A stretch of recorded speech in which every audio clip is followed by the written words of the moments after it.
হাসিনাকে ছাড়াই বাংলাদেশের সাথে চলতে হবে ভারতকে, আর সম্পর্ক ভালো রাখতে হলে তিস্তার পানি সমস্যার সমাধান করতেই হবে।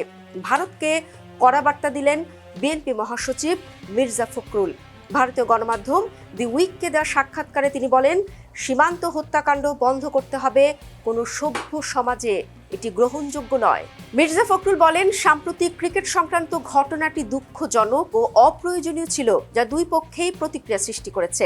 এসব বিষয় সার্বভৌমত্ব, আত্মমর্যাদা ও পারস্পরিক আস্থার ভিত্তিতে দ্রুত সংলাপের মাধ্যমে সমাধান করা উচিত। এভাবেই ভারত ইস্যুতে নিজেদের অবস্থান তুলে ধরেছেন বিএনপি মহাসচিব মির্জা ফখরুল ইসলাম আলমগীর। দেশটির প্রধানমন্ত্রী নরেন্দ্র মোদীকে শক্তভাবেই বার্তা দিলেন তিনি। দ্য উইকে দেওয়া সাক্ষাৎকারে বিভিন্ন বিষয় তুলে ধরলেও স্পষ্টভাবে ভারতীয় আধিপত্যবাদের বিপক্ষে নিজের আওয়াজ উঠান ফখরুল। এছাড়া ২৪-এর গণঅভ্যুত্থানের ক্ষমতাচ্যুত শেখ হাসিনার বিষয়েও কথা বলেছেন ফখরুল।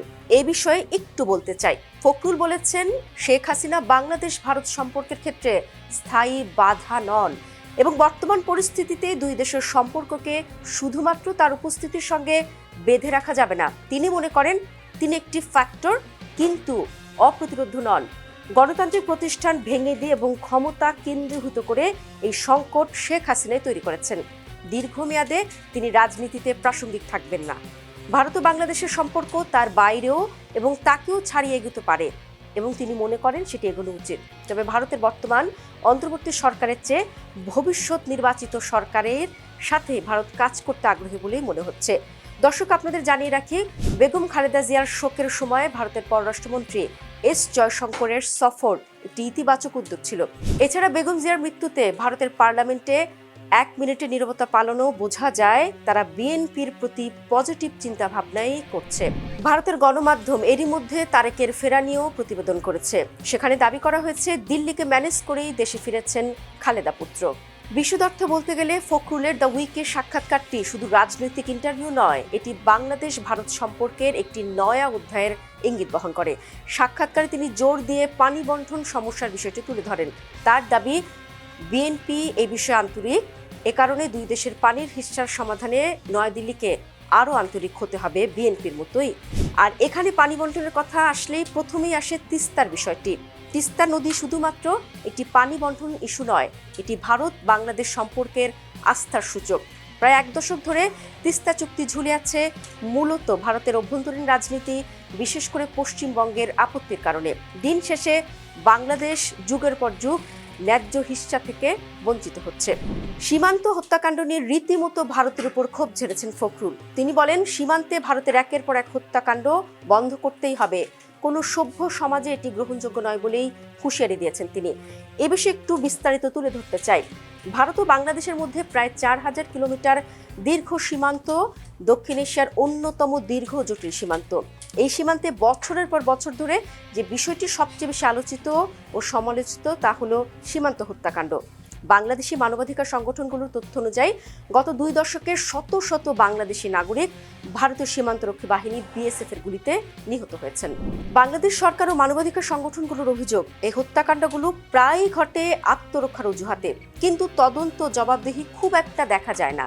২০১১ সালে বাংলাদেশ ও ভারত সীমান্তে জিরো ডেথ নীতির কথা বলা হলেও বাস্তবে কিন্তু সেটি আসলে পুরোপুরি কার্যকর করা যায়নি। সীমান্ত হত্যাকাণ্ড তাই কেবল একটি নিরাপত্তা ইস্যু নয়, এটি আজ দুই দেশের পারস্পরিক আস্থা, মানবাধিকার ও কূটনৈতিক সম্পর্কের একটি বড় পরীক্ষায় পরিণত হয়েছে। আওয়ামী লীগের সরকার এই বিষয়ে অনেকটা নতজানু নীতি নিলেও বিএনপির অবস্থান অনেকটাই কড়া। এছাড়া ভারত ও বাংলাদেশের বাণিজ্য নিয়েও কথা বলেছেন বিএনপি মহাসচিব।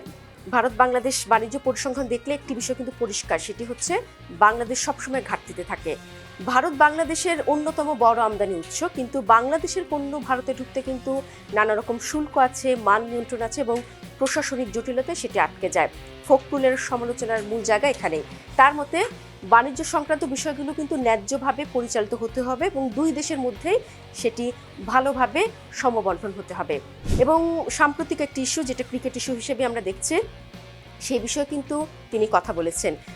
মির্জা ফখরুল বলেন, সাম্প্রতিক ক্রিকেট সংক্রান্ত ঘটনাটি দুঃখজনক এবং কিছুটা অপ্রয়োজনীয় ছিল, যা কিন্তু দিন শেষে দুপক্ষেই উত্তেজনা সৃষ্টি করেছে। দি উইকে অনেক আলোচনার মধ্যে উঠে আসে বাংলাদেশ ও পাকিস্তানের সাম্প্রতিক সম্পর্কের কথাও। মির্জা ফখরুলকে প্রশ্ন করা হয়েছিল 1971 সালের অমীমাংসিত প্রশ্ন থাকা সত্ত্বেও কি বাংলাদেশ পাকিস্তানের ব্যাপারে এই যে নরম অবস্থান নিয়েছে সেটির ব্যাপারে তার কি মতামত। তিনি তখন বলেন, পাকিস্তানকে অবশ্যই 1971 সালের গণহত্যার জন্য ক্ষমা চাইতে হবে, এটাই বিএনপির অবস্থান। একই সঙ্গে আঞ্চলিক উন্নয়ন ও জনগণের কল্যাণের স্বার্থে সব প্রতিবেশী দেশের একসঙ্গে কাজ করা প্রয়োজন। এর বাইরে নির্বাচন, জামায়াত, এনসিপি, তারেকের প্রত্যাবর্তন নিয়েও কথা বলেন ফখরুল। আওয়ামী লীগের অনুপস্থিতি নির্বাচনে বড় কোনো প্রভাব ফেলবে না বলেই মনে করেন ফখরুল। তিনি মনে করেন আদর্শগতভাবে তাদের নতুন নেতৃত্ব, নতুন ভাবমূর্তি নিয়ে ফিরে আসা উচিত ছিল, কিন্তু তা হয়নি। এখন আর সেই সুযোগও নেই, কারণ তার দাবি শেখ হাসিনা দলের ভেতরে বিকল্প নেতৃত্বের সুযোগ দিতে চান না। তবে সাক্ষাৎকার ভারতের প্রতি বিএনপির অবস্থান অনেকটা স্পষ্ট হয়েছে।